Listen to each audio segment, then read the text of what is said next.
Panchayat employees and worker union ఆధ్వర్యంలో జోరు వర్షంలోనూ ఆసిఫాబాద్ జిల్లా కలెక్టర్ కార్యాలయం ముందు ధర్నా కార్యక్రమాన్ని నిర్వహించారు. అనంతరం డిపిఓకి వినతి పత్రం సమర్పించారు. ఈ సందర్భంగా గ్రామ కార్యదర్శి, యూనియన్ జిల్లా అధ్యక్ష కార్యదర్శులు శ్రీకాంత్ ప్రజాజ్యోతితో మాట్లాడారు. ప్రభుత్వం నుంచి ఆదేశాలు ఉన్నాయి, కానీ ఇవాళ కార్మికులు చనిపోతే ఆ కుటుంబానికి 2 లక్షలు రానటువంటి పరిస్థితి ఉంది. చాలామంది కార్మికులు చనిపోతూ ఉన్నారు. రాష్ట్ర ప్రభుత్వం నుంచి సర్క్యులర్ ఉన్నా కూడా జిల్లా డిపిఓ గారు, జిల్లా అధికారులు, మరి పంచాయతీ అధికారులు నిర్లక్ష్యం చేస్తున్నారు. నిర్లక్ష్యం చేయడం వల్ల ఆ ఇన్సూరెన్స్ చేస్తే కార్మికుల కుటుంబానికి రావాల్సిన 2 లక్షల రూపాయలు కార్మికులు నష్టపోతూ ఉన్నారు. అలా జిల్లాలో చాలామంది ఇన్సూరెన్స్ చేసి అధికారులు చెప్తా ఉన్నారు. మేము కూడా వినతి పత్రాలు డిపిఓ గారికి ఇస్తే ఆ లిస్టు తీస్తూ ఉన్నాడు, మేము అన్ని మండలాల్లో చేస్తామని చూపిస్తూ ఉన్నారు. కానీ ఆ ఇన్సూరెన్స్ డబ్బులు కార్మికుల ఖాతాల్లో ఇప్పటి వరకు జమ చేయలేదు. కొంతమంది కార్మికుల అకౌంట్లో డబ్బులు ఉంటే వాళ్ళ డబ్బులతో వాళ్ళకే ఇన్సూరెన్స్ చేస్తుంది. అది ప్రభుత్వం నుంచి ఆదేశాలు ఉన్నాయి కాబట్టి పంచాయతీ డబ్బుల నుంచి ఇన్సూరెన్స్ చేయాలి.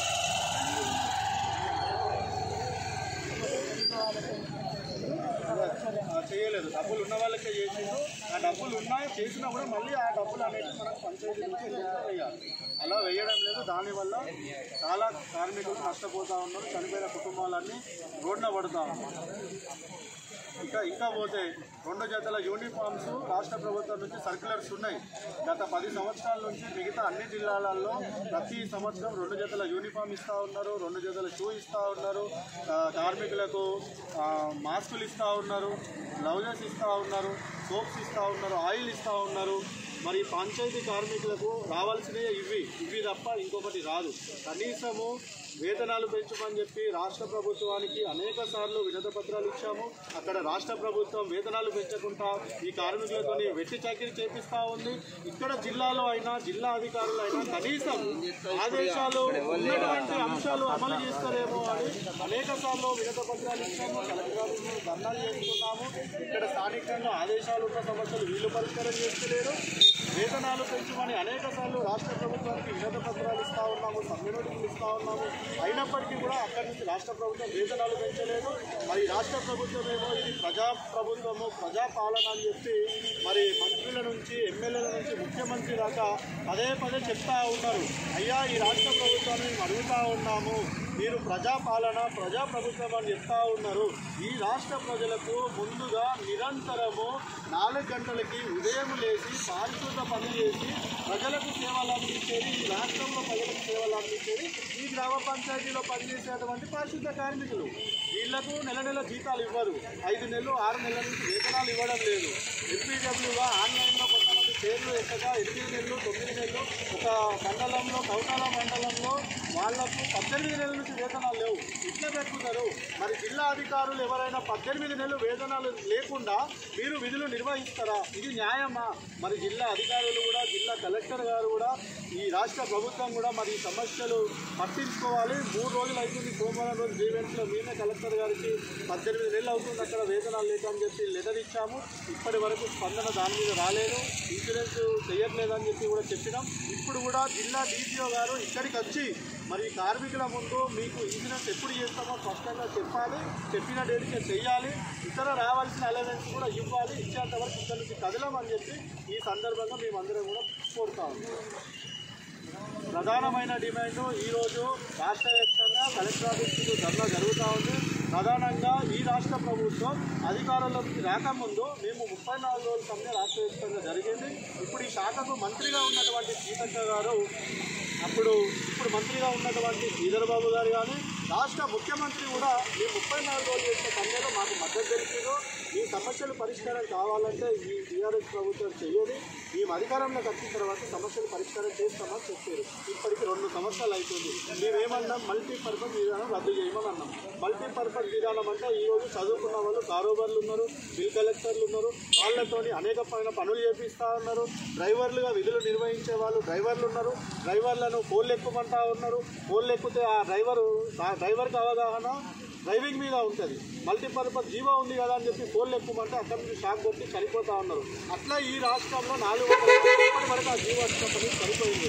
ఇది ప్రధానమైన డిమాండ్. మల్టీపర్పస్ విధానం రద్దు చేయాలి, కేటగిరీగా కొనసాగించాలి. వేతనాలు ఇచ్చే వేతనాలు 1వ తారీఖు 1వ తారీఖే గ్రీన్ ఛానల్ ద్వారా ఇస్తామని చెప్పి ప్రభుత్వమే ప్రకటించింది. మా ఇందులో గొంతమ్మ కోరికలు ఏమీ లేవు. ప్రభుత్వం ప్రకటించినటువంటి గ్రీన్ ఛానల్ 1వ తారీఖు వేతనాలు ఇస్తామని జనవరి నుంచి నేను పదే ప్రకటించింది. కాబట్టి 1వ తారీఖు గ్రీన్ ఛానల్ ద్వారా వేతనాలు చెల్లించాలని చెప్తా ఉన్నాము. ఇచ్చే వేతనము 9,500లో కార్మికుల కుటుంబాలు బ్రతకలేక తీవ్రమైన ఇబ్బందులు పడుతూ ఉన్నారు.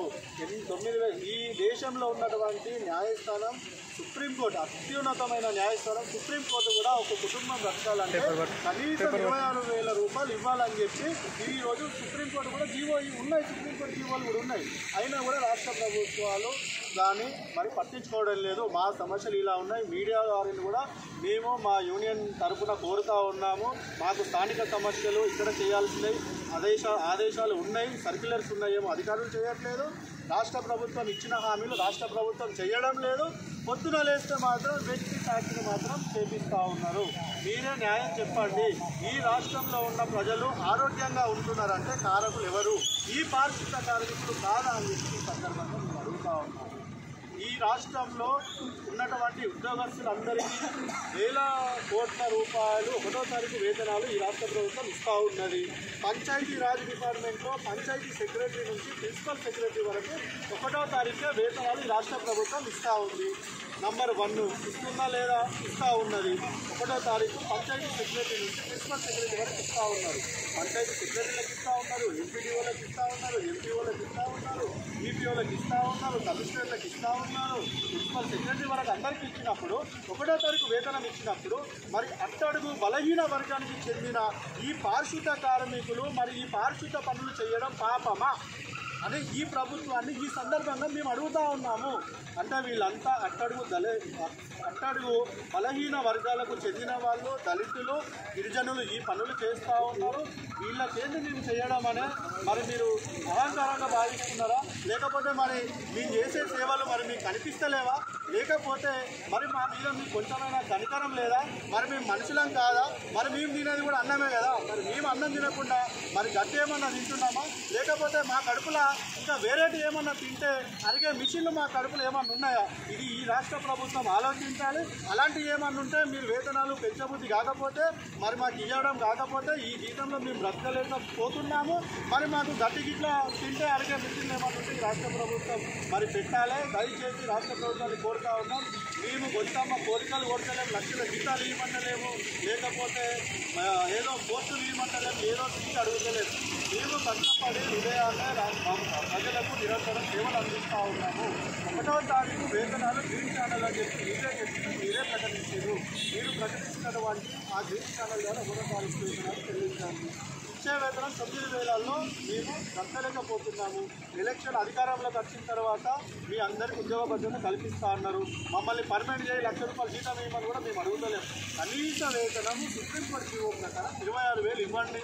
ఎప్పుడు పర్మనెంట్ చేస్తారో పర్మనెంట్ చేయడానికి మీకు ఎంత సమయం కావాలో సమయం ఇస్తాం. మేము ఇప్పుడు వచ్చి ఇప్పుడు కూర్చొని ఇప్పుడే పర్మనెంట్ చేయండి, మాకు లక్షల జీతాలు ఇవ్వండి అని మేము అడుగుతలేము. కనీస వేతనం మాకు ఇవ్వండి. పర్మనెంట్ చేయడానికి ఎంత సమయం కావాలో తీసుకోండి. ఆ సమయం లోపు ఎప్పుడు చేస్తారో అది కొత్తగా ఈ రాష్ట్ర ప్రభుత్వం చెప్పాలి. లేకపోతే ఇంకా కార్మికులకు కుటుంబాలను పోషించలేక కడుపు కాలి ఈరోజు రోడ్డుకి ఎక్కడం జరిగింది. రోడ్డుకి ఎక్కి ఈరోజు వర్షంలో కూడా ఉదయం 11 గంటల నుంచి వర్షంలో నడుచుకుంటా ఇక్కడ ధర్నా చేస్తున్నా. ఇప్పటి వరకు ఈపీఓ గారు కనీసం ఈ సమస్యలేంటి ప్రభుత్వం దృష్టికి తీసుకెళ్తాము, ఈ స్థానిక సమస్యలేంటి, ప్రభుత్వానికి మేము పంపాల్సిన సమస్యలు ఏంటి అని చెప్పి డిపిఓ గారు మరి జిల్లా డిపిఓ గారికి బాధ్యత ఉందా లేదా? జిల్లా వ్యాప్తంగా పంచాయతీలలో పనిచేస్తున్న కార్మికులు వచ్చి ఈరోజు కలెక్టర్ ఆఫీస్ ముందు కూర్చొని వర్షంలో తడుచుకుంటూ 11 గంటల నుంచి ఇప్పుడు సాయంత్రము 2-3 అవుతా ఉంది.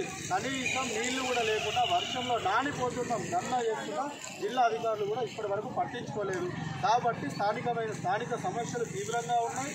రాష్ట్ర ప్రభుత్వం ఇచ్చినటువంటి హామీలు కూడా అమలు చేయలేక కార్మికులంతా కూడా కొంతమంది కార్మికులు కొన్ని జిల్లాలలో ఈ వేతనాలు 5-6 నెలలు ఇవ్వకపోతే ఉరేసుకొని చనిపోతూ ఉన్నారు. మరి చనిపోయినా కూడా ఈ రాష్ట్ర ప్రభుత్వం కొంచెం కూడా కనికరించి 1వ తారీఖు వేతనాలు ఇవ్వడం లేదు అని అంటే మరి ఇది ప్రజాప్రభుత్వం ఎట్లయితుంది, ప్రజాపాలన ఎట్లయితుంది? మరి మీరు ప్రజాప్రభుత్వం అని చెప్పే అర్హత ఈ రాష్ట్ర ప్రభుత్వానికి ఉందా అని మేమంటలేము. మీరు మీడియా మిత్రులారా మీరు కూడా ఆలోచించండి. ఈ ప్రభుత్వానికి ప్రజాపాలన ప్రభుత్వానికి నిరంతరం మేము సేవలు అందించినప్పుడు ఈ పారిశుద్ధ కార్మికులు నిరంతరము ఉదయం నుంచి మధ్యాహ్నం సాయంత్రం వరకు కుటుంబాలను వదిలిపెట్టి చిన్న పిల్లలను వదిలిపెట్టి కుటుంబ సభ్యులను భార్యలను వదిలిపెట్టి పిల్లల ముఖాలు చూడకుండా 4 గంటలకే ఈ లక్షల జీతాలు తీసుకునే వాళ్ళు ఎవరైనా 4 గంటలకు వచ్చి పనులు చేసుకున్నారా చెప్పండి? ఎవరైనా లక్షల జీతాలు తీసుకునే వాళ్ళు ఎవ్వరు కూడా వచ్చి 4 గంటల పనులు చేస్తలేరు. మీరు చాలని వేతనాలు ఇచ్చినా ఆ వేతనాలు సరిగా ఇవ్వకపోయినా సరే ప్రజలకు సేవ చేయాలి, ఇచ్చే అరకొర వేతమైనా అది ప్రభుత్వం ప్రజల పన్ను నుంచి తీసుకుంటున్నాం కాబట్టి ప్రజలకు సేవ చేయాలన్న భావంతో మేము 4 గంటలకు లేచి మా పారిశుద్ధ కార్మికులు కానీ మా డ్రైవర్లు కానీ మా ఎలక్ట్రీషియన్స్ కానీ నిరంతరం వర్షం వచ్చినా వరదలు వచ్చినా ఎండలు వచ్చినా కరోనా లాంటి విపత్తు కాలంలో పిల్లలు చనిపోతే తల్లిదండ్రులు దగ్గరికి రాకుండా బాడీలను ముట్టకుండా తండ్రి చనిపోతే పిల్లలు ముట్టడానికి భయపడ్డ మా పారిశుద్ధ కార్మికులు మేము ప్రభుత్వం నుంచి ఇచ్చే వేతనాలు తీసుకుంటూ ఉన్నాం, వాటి ద్వారా మేము బతుకుతూ ఉన్నాం. ఈ కరోనా కష్టకాలంలో మా ప్రాణాలు పోయినా సరే ప్రజల ప్రాణాలు ముఖ్యం, ప్రజల ప్రాణాలు కాపాడుతామని ప్రాణాలకు తెచ్చి పని చేసి ఆ కరోనా వచ్చిన శవాలన్నింటినీ కూడా కాలబెట్టింది, మోసింది, శానిటేషన్ చేయించింది. మరి పారిశుద్ధ కార్మికులు కాదా? మరి పోరాటానికైనా ఎంత ఆందోళన కార్యక్రమాలు చేయడానికైనా కూడా మేము మా కార్మిక వర్గం అంతా కూడా సిద్ధపడి ఉంది. కడుపు కాలి రోడ్డు మీదకి వచ్చిన కుటుంబాలను పోషించుకోలేక పిల్లలను పోషించుకోలేక పిల్లలు అనారోగ్యం చెందక ఈ 8 నెలలు 9 నెలలు జీతాలు రాక బయట ₹1 అప్పాలంటే కూడా అప్పుడుతున్నటువంటి పరిస్థితి ఉంది. పిల్లలకు సరిగా వైద్యం మేము అందించలేక పిల్లలు కూడా చనిపోయేటువంటి పరిస్థితి ఉంది. అలా చనిపోయిన వాళ్ళు కూడా ఉన్నారు. అయినా కూడా ఈ రాష్ట్ర ప్రభుత్వం మమ్మల్ని మా కుటుంబ సభ్యులని మరి ఈ పనులు చేసేటువంటి పారిశుద్ధ కార్మికులను ఇంకా కూడా పట్టించుకోకపోతే మేము కూడా ఇప్పటి వరకు వినతి పత్రాలు ఇచ్చాము, చట్టపరంగా వినతి పత్రాలు ఇచ్చాము, నిరసనలు తెలియజేశాము, ధర్నాలు చేశాము. అయినా కూడా మేము డైరెక్ట్గా నిరవధిక సమ్మెకు పోతలేము. రేపటి రోజున రాష్ట్ర వ్యాప్తంగా బంద్ చేసి విధులు బహిష్కరించి నిరవధిక సమ్మెకు పోతాం. జరిగే పరిణామాలన్నిటికీ కూడా ఈ రాష్ట్ర ప్రభుత్వం బాధ్యత వహించాలి అని చెప్పి మరోసారి విజ్ఞప్తి చేస్తూ మరి మేము ఈ రాష్ట్ర ప్రభుత్వాన్ని మేము మా సమస్యలు పరిష్కరించాలని కోరుతా ఉన్నాం. అదేవిధంగా జిల్లాధికారిని కూడా స్థానికంగా సమస్యలు సంబంధించినవి DPO గారి పరిధిలో ఉన్నాయి. DPO గారు కూడా పరిష్కరించాలని చెప్పి ఈ సందర్భంగా మేము కోరుతా ఉన్నాం.